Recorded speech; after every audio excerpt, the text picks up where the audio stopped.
Okay, so, I swear, history class never prepared me for how wild America's past actually is. Like, we're about to dive into two of the most insane periods ever, westward expansion and the Civil War. Trust me, it's gonna be a wild ride. We're talking manifest destiny, gold rushes, epic battles, and so much drama you won't believe it's real. So grab your popcorn or whatever, and let's get this show on the road. Alright, picture this. It's the 1820s, and America is like, you know what? We need more space. And not in a Marie Kondo way, but in a, let's take over the entire continent kind of way. So everyone's packing up their covered wagons, saying goodbye to their cozy lives in the East, and heading out to this great unknown wilderness. Like, can you imagine just ditching everything and moving to a place where there's literally nothing but open land and maybe some buffalo?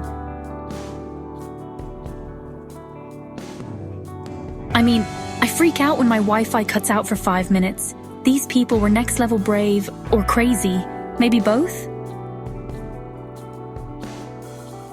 Okay, so here's the deal with manifest destiny. It wasn't just people wanting more space for their growing families or whatever. It was this whole belief that America was destined to spread from coast to coast. Like, they thought it was their God-given right to take over the entire continent. Can you even imagine that level of confidence?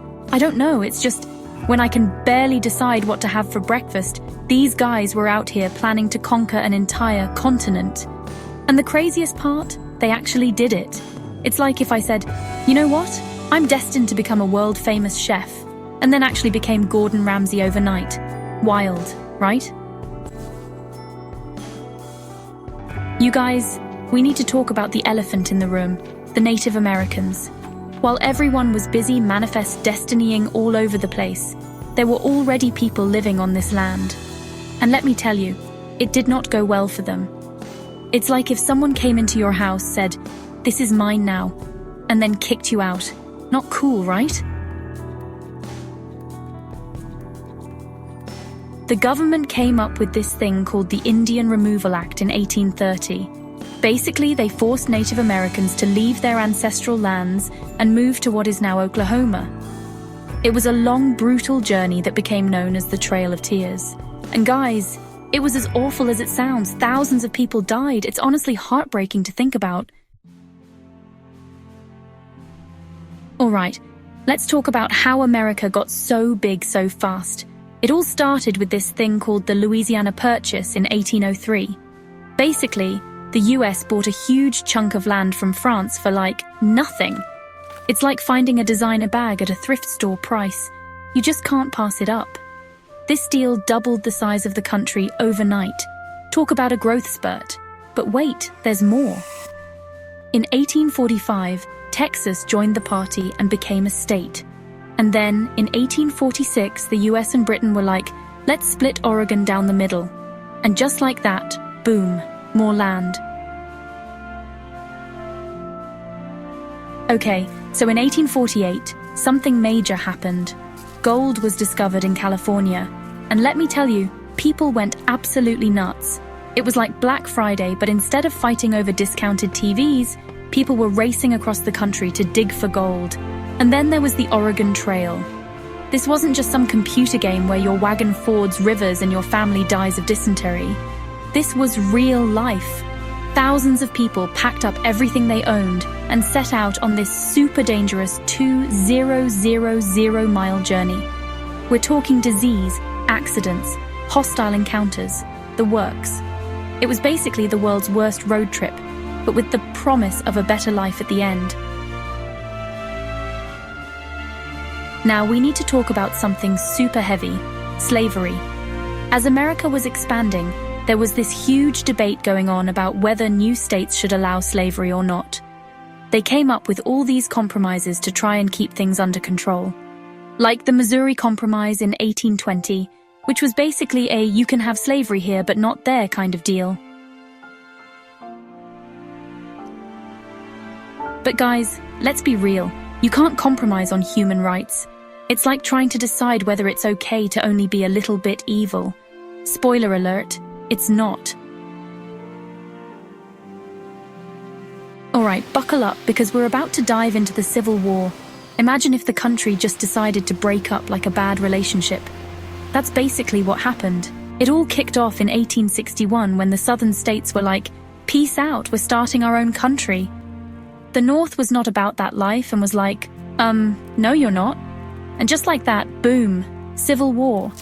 It's like the messiest breakup in history, but with cannons and muskets instead of passive-aggressive tweets. Okay, so let's break down why everyone was fighting. On the surface, it was about states' rights. Basically, how much power should states have versus the federal government.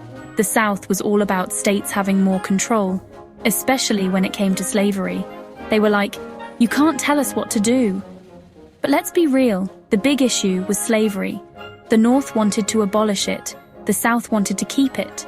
It was a moral issue, an economic issue, and a political issue all rolled into one. It's like when you and your friend both want the last slice of pizza, but instead of rock, paper, scissors, you decide to have a full-on war about it. Before the war officially started, things were already getting crazy. There was this thing called Bleeding Kansas, where people were literally fighting over whether Kansas should be a free state or a slave state. It was like a preview of the Civil War, but on a smaller scale. People were attacking each other, burning down towns. It was wild. And then there was John Brown's raid on Harper's Ferry. This guy was so against slavery that he decided to start a slave rebellion by attacking a federal armory. It didn't go well. He was captured and executed, but it stirred up so much drama between the North and South. It's like that one friend who always stirs up drama in the group chat, but with way more serious consequences. So in 1860, this guy named Abraham Lincoln gets elected president, and the South is like, nope, we're out. They start seceding from the Union faster than people unfollow a cancelled celebrity. Lincoln's trying to hold everything together, but it's like trying to fix a broken vase with Scotch tape. It's just not happening. The war officially kicks off in 1861 when the Confederates attack Fort Sumter in South Carolina. It's like that moment in a movie when someone throws the first punch and you know it's about to go down. Lincoln calls for volunteers to join the Union Army, and suddenly everyone's choosing sides. It's like the world's deadliest game of Red Rover. Okay, so the Civil War had a ton of battles, but there are a few that were super important. First, there was the Battle of Gettysburg in 1863. This was huge. It lasted 3 days and was the turning point of the war. The Union won, and it was like they finally leveled up in this horrible game of war. Then there was Sherman's March to the Sea. This Union general named William Sherman was like, you know what? I'm just gonna march through the South and destroy everything. And he did. It was brutal, but it worked. It's like when you're playing a video game and you just decide to go on a rampage to win. Except, in real life with real consequences. So after 4 long years, the Civil War finally ends in 1865. The Union wins, and suddenly millions of enslaved people are free. It's a huge deal, but it's also just the beginning of a long struggle for equality. It's like finally getting out of a toxic relationship, but then realizing you have to rebuild your whole life. The government passes these things called the Reconstruction Amendments. They're supposed to guarantee rights for former slaves, but let's just say it didn't quite work out as planned. It's like when you make a New Year's resolution to completely change your life, but then by February you're back to your old habits. Let's talk money for a sec. The Civil War totally wrecked the economy, especially in the South. It's like if you had a big fight with your roommate and in the process destroyed all your furniture and burnt down half the house. The South's whole economic system was based on slavery, so when that ended they had to start from scratch. The North, on the other hand, kind of boomed. All that war production led to major industrialization. It's like they turned their economy up to 11, while the South's got turned down to 0. The gap between rich and poor got even bigger, and we're still dealing with some of these economic effects today. Wild, right? So, after all this drama, America comes out looking totally different. The federal government is way stronger, slavery is abolished, though racism is still very much a thing, and the country is more unified. Sort of. It's like when you go through a really intense makeover. You look different on the outside, but you're still figuring out who you are on the inside. This period set the stage for America to become a world power. It's like the country went through puberty. It was awkward, painful, and there was a lot of fighting, but it came out stronger on the other side. The scars from this time are still with us today, but so are the lessons. At least we hope so. Woo, we made it through some of the craziest years in American history. From Manifest Destiny to the Civil War, it's been a wild ride. I don't know about you, but I'm exhausted just talking about it. But here's the thing. Understanding this stuff is super important. It's like knowing your family's drama. It might be messy, but it's part of who we are.